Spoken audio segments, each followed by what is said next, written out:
তাওহীদের বিশ্বাস যদি কারোর থাকে, তার যদি আমল কমও হয়, একদিন না একদিন সে আল্লাহর জান্নাতে যাবে। তার তাওহীদ যদি গড়বড় না হয়, আর সে যদি ঈমান নিয়ে কবরে যায় কোন রকম, তাহলে আদনা ঈমানদার যাররা ঈমানও যে কবরে নিয়ে গেল, অর্থাৎ মুসলমানদের ভিতরে সবচেয়ে কনিষ্ঠ ঈমানের মালিক যে, যার কোনো নেক আমল নাই, শুধুই মাত্র তার ঈমানের বিশ্বাসটাই তার ভেতরে আছে, এরকম একটা ঈমান কেউ যদি লইয়া কোন রকম কবরে যায়, সরওয়ারে দো আলম নবী বলেছেন তাকেও আল্লাহ তাআলা এমন একটা জান্নাত দান করবেন, এই উম্মতের সর্বশেষ মুমিন যে আল্লাহর জান্নাতে প্রবেশ করবে, তার জান্নাতটা হবে এমন পৃথিবীর 10 পৃথিবীর সমান। আমি আপনাদের এলাকায় আসি কম, কারণ আমি অসুস্থ রোগী, তো লম্বা সফর আমার মুশকিল। আপনাদের সাথে খাতির কম, আপনারা সুবহানাল্লাহ কইতে চান না। না জানি এই এলাকার অবস্থাই এই যে একজন মূর্তির মতো বসে বয়ান করব, কেউ নাউজুবিল্লাহ করবো না, সুবহানাল্লাহ বলবে না, আমি এটাও জানি না, কারণ খুব বেশি আসি না যে। কমাস কম আপনারা যে কথা শুনতে পাইতেছেন বা শুনতেছেন, আমাকে বুঝতেছেন, একটু হাত তোলেন তো। এক হাত বুঝতেছেন না পুরোপুরি বুঝতেছেন? হ্যাঁ, দুনো হাত তোলেন, তাহলে নাড়াচাড়া দেন দেখি। জবান খুলে আওয়াজ করে বলেন সুবহানাল্লাহ। আরেকটু জোরে করে বলেন সুবহানাল্লাহ, আলহামদুলিল্লাহ, লা ইলাহা ইল্লাল্লাহ। বুলন্দ আওয়াজে আল্লাহকে খুশি করে বলুন আল্লাহু আকবার। স্বাধীন বাংলাদেশ, আস্তে বলতে আর বলার কেউ নাই এখন, জোরে বলেন আল্লাহু আকবার। মাশাআল্লাহ। এই যেমন আমার দিকে ছিলেন, আপনারা আমার মুখেই থাকেন, আশপাশে নওজওয়ান যারা আছো, তোমরাও পারলে মজলিসে শামিল হয়ে যাও। মজসার মাহফিল বড় বাবরকত এক মজলিস, মুরব্বীরা আসছেন, এ কারণে এই মজলিসের কদরদানি করলে, মুরব্বীদের ইজ্জত করলে আল্লাহ তাআলা তোমার ইজ্জত বাড়ায় দিবে। বড়রা আসছেন, উজানি মাদ্রাসার মুহতারাম সাহেব হুজুর চলে আসছেন, আরো হযরত উলামায়ে কেরাম আসতেছেন। তো আমি যেটা বলতেছিলাম যে সর্বকনিষ্ঠ তাওহীদের কত দাম, এমন পৃথিবীর 10 পৃথিবীর সমান জান্নাত দেওয়া হবে সর্বকনিষ্ঠ ঈমানদারকে, যার তাওহীদের বিশ্বাসটা কোন রকম আছে।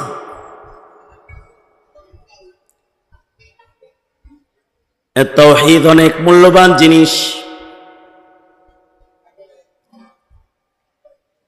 তাওহীদ যাদের নষ্ট হয়ে যায়, ঈমান যাদের নষ্ট হয়ে যায়, তাদের সব শেষ হয়ে যায়।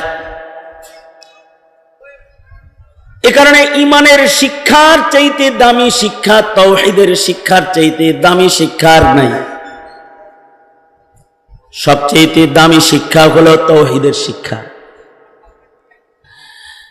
যে বাবা তার সন্তানকে ডক্টর বানাইছে, ইঞ্জিনিয়ার বানাইছে, তাকে বড় অফিসার বানাইছে, কিন্তু তাকে তাওহীদ শিখায় নাই, সে তার সন্তানটাকে দোজখে ফেলছে।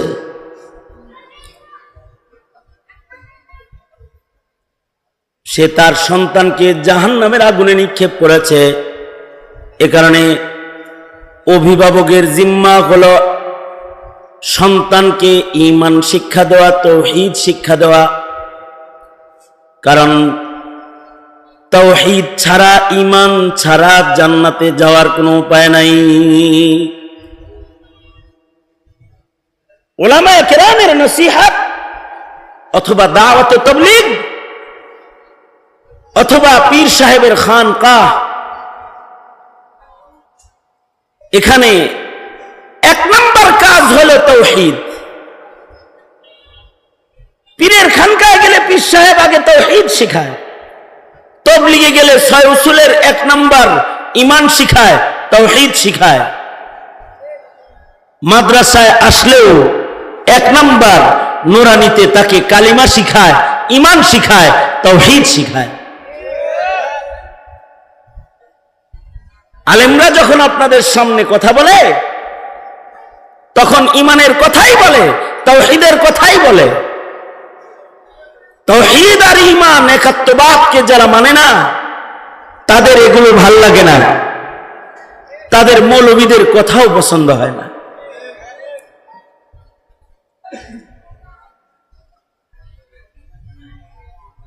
সরকারি শক্তি নিয়ে আপনার সন্তানের তাওহীদ নষ্ট করার মেহনত বিগত দিনের সব সরকার করেছে। সামনে যে আসছে এ যে কি করব, বর্তমান যে আসছে সে যে কি করব, আল্লাহ পাক ভালো জানে। বিগত দিনে আওয়ামী লীগ আপনার সন্তানের শিক্ষা সিলেবাসকে তছনছ করে দিয়েছে। এখান থেকে আপনার সন্তান যেন রব শিখতে না পারে, ধর্ম কি জিনিস এটা বুঝতে না পারে, স্রষ্টাকে এটা যেন চিনতে না পারে, যত অপচেষ্টা আছে সব করছে। আওয়ামী লীগের ন্যূনতম একজন ইউনিয়ন লেভেলের নেতাও যদি মাইক পাইতো, মাইক পাইয়া কি বলতো জানেন? ইস্তেমার জায়গা আমরা দিছি, ফাউন্ডেশন আমাদের, কাকরাইল আমাদের, সব আমরা দিছি, মসজিদ নির্মাণ করেছি প্রতি থানায় থানায় একটা করে। আর আমার নেত্রী তাহাজ্জুদ ডেলি পড়ে, সকালবেলায় 5 পারা কোরআন শরীফ পড়ে, ইশরাকের নামাজ না পড়ে উঠে না, উনি পর্দা করে, পট্টি পড়ে, আবৃত চলাফেরা করে। উনার মতো আল্লাহওয়ালা মানুষ হয় না, রাবেয়াতুল বসরি এগুলা বলতো। কিন্তু জ্বর কেটেছে, জ্বর কেটেছে। এদেশের শিক্ষা সিলেবাসকে তছনছ করে ন্যূনতম ধর্ম শিক্ষা যেটা স্কুল কলেজ ইউনিভার্সিটিতে ছিল সেগুলোকে কাটছাট করে সব সরাইছে, নাই এখন। হ্যাঁ, আমি তো বলার জন্যই বসছি, আপনি দিয়ে ওয়াজ শুরু করে দিলেন কাকা। আমাদের সন্তানদের ডারউইনের ভ্রান্ত মতবাদ পড়াইলো, ট্রান্সজেন্ডার পড়াইলো, গোমাতা পড়াইলো, কিন্তু মহানবী চিনে অথবা আল্লাহ চিনে সে সব সরাইল। সঙ্গত কারণেই বর্তমান সমাজের মুসলমানের ভেতরে নাস্তিকের সংখ্যা বেশি, নাস্তিকের সংখ্যা বেশি। এক সময় গোটা দেশে নাস্তিক ছিল 1টা 2টা 4টা, এইগুলাও নাস্তিকতা কইরা দেশে টিকতে পারত না। শাহজালালের দেশের নওজোয়ান মুজাহিদেরা ওদেরকে দেশ ছেড়ে যেতে বাধ্য করত, ওরা দেশ ছেড়ে দেশান্তর হয়ে থাকত। কিন্তু এই যে জমানা চলছে, এই জমানায় নাস্তিকদের পাওয়ার এত বেশি যে তারা দেশ চালায়। এ কারণে যারা ঈমানের কথা বলবে তারা জেলখানায়, আর যারা ঈমানকে ধ্বংস করার চক্রান্ত করে ওরা সংসদের চেয়ারে বসে উঙ্গুলি নাড়ায়, ওরা ওইখানে বসে থাকে। এই যে দ্বীনি অধঃপতন, দ্বীনি শিক্ষার অধঃপতন যেটা, এটার কারণে জমিনটা তো শাহজালালের, শাহ মাখদুমের, লাখো আউলিয়ার দেশ বাংলাদেশ। হাফিজজি, পীরজি, শেখুল হাদিস আল্লামা আজিজুল হক মুফতি আমিনী, আহমদ শফি, জুনায়েদ বাবুনগরীর বাংলাদেশ। কিন্তু এই বাংলাদেশে নাস্তিকরা তাদের নাস্তিকতা চাষাবাদের স্বপ্ন লালন করে, কাদিয়ানীরা তাদের কাদিয়ানিয়তকে প্রতিষ্ঠিত করার স্বপ্ন লালন পালন করে, আর মুমিন মুসলমানদের প্রতিনিধি যারা তাদেরকে মসজিদের মিম্বরে আর মেহরাবের ভেতরে ভীত সন্ত্রস্ত জীবন যাপন করার জন্য বাধ্যকর পরিবেশ ওরা কায়েম করছে। একটা জায়গায় হিট করে, সেটা হলো মুসলমানের শিক্ষাকে তারা বরবাদ করে দিয়েছে। তারা যেন তাওহীদ না চিনে, তারা যেন রিসালাত না চিনে, তারা যেন ইসলাম না চিনে, এই অপচেষ্টা তারা করতেছে। সুতরাং নিজের সন্তানকে যদি মুমিন বানাইতে হয় আর তার ঈমান যদি কবরে নেওয়ার মতো ঈমান যদি তাকে উপহার দিতে হয়, তবে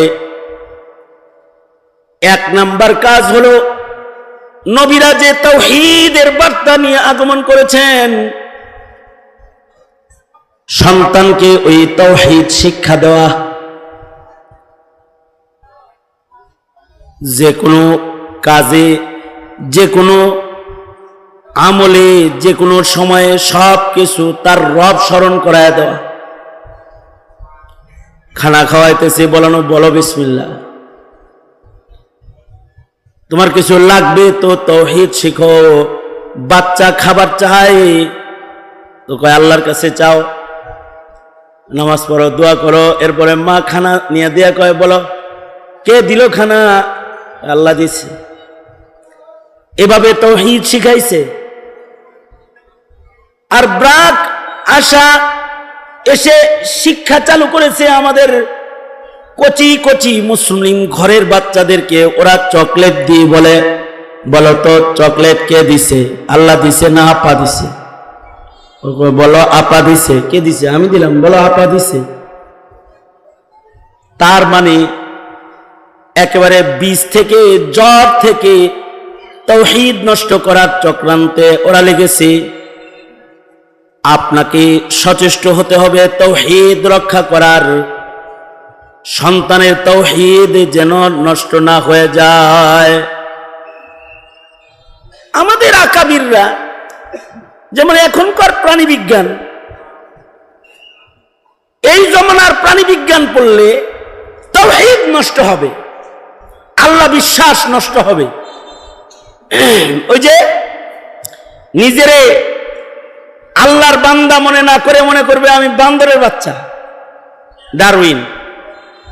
এই প্রাণীবিজ্ঞানের শিক্ষা কি? এই প্রাণীবিজ্ঞানের শিক্ষা হলো যে তুমি একটা বান্দরের বাচ্চা, এটা হলো শিক্ষা। প্রাণীবিজ্ঞান কিন্তু আমাদের বুজুর্গরাও লিখেছেন, প্রাণীবিজ্ঞানের উপরে কিতাবও আমাদের আকাবিররা লিখেছেন। যেমন কামালউদ্দিন দমিরি রহমাতুল্লাহি আলাইহি প্রাণী বিজ্ঞানের উপরে কিতাব লিখেছেন, হায়াতুল হাইওয়ান। কিতাবের নাম হায়াতুল হাইওয়ান। হাইওয়ানাতের বিষয়ে উনি কিতাব রচনা করেছেন। কোন মাখলুককে আল্লাহ তাআলা কি কি দিয়েছেন, কার ভেতরে কি আজব জিনিস আছে, কাকে কেমনে কি খাসলত দিচ্ছেন, সব খাসলত গুলো তুলে ধরেছেন। এবং এই প্রাণী বিজ্ঞানের বই লিখে এখনকার প্রাণী বিজ্ঞানওয়ালারা এটা তো তাওহীদ নষ্ট করে। আর কামালউদ্দিন দমিরি যে হায়াতুল হাইওয়ান লিখেছেন, এটা দিয়েও তাওহীদ শিখাইছেন। দেখছো আল্লাহ কি বানাইতে পারে, আল্লাহর কুদরত শিখাইছেন। যেমন হায়াতুল হাইওয়ানের মধ্যে কবুতরের বর্ণনা আছে। কবুতরের একটা স্বভাব হলো, কবুতর সে বাচ্চা ফুটানোর পরে, কবুতরের যখন ডিমের আবরণ থেকে তার বাচ্চাগুলা বের হয়, বাচ্চাগুলা বের হওয়ার পরে কবুতরের একটা স্বভাব হলো 3 দিন সে তার বাচ্চাগুলাকে পাহারা দেয়। 3 দিন বাচ্চার সাথে থাকে, 3 দিন। এই 3 দিন কবুতরের আর খানা পিনা কোনো কিছু থাকে না, বাসার ভিতর থেকে বাইরে হয় না। বাচ্চা হওয়ার পরে 3 দিন এই বাচ্চা লয়ে থাকে। এখন প্রশ্ন হলো, এই আওয়াজ বাড়াও ভিতরে, এই মাইকেল আওয়াজ বাড়াও ভিতরে, ভিতরে আওয়াজ বাড়াও। প্রশ্ন হলো যে বাচ্চা যে 3 দিন কবুতর পাহারা দিল, এই 3 দিন কবুতর বাচ্চাকে কি করেছে? এমন তো না বিষয় যে কবুতরেরও দুধ আছে, কবুতর তার বাচ্চারে দুধ খাওয়াইছে। কি কবুতর তো আর তার বাচ্চারে দুধ খাওয়ায় নাই। কবুতর করলটা কি এই 3 দিন? কামালউদ্দিন দমিরি রহমতুল্লাহ আলাইহি আজব তথ্য বলেছেন। উনি বলেন কবুতর এই 3 দিন কবুতরের বাচ্চার পাকস্থলীকে খুলেছে, অর্থাৎ কবুতরের জন্মের পরে তার পাকস্থলী টিউবের মতো এরকম লেগে থাকে। যদি এই পাকস্থলীকে খোলা না হয়, খানা ভিতরে ঢুকবো না।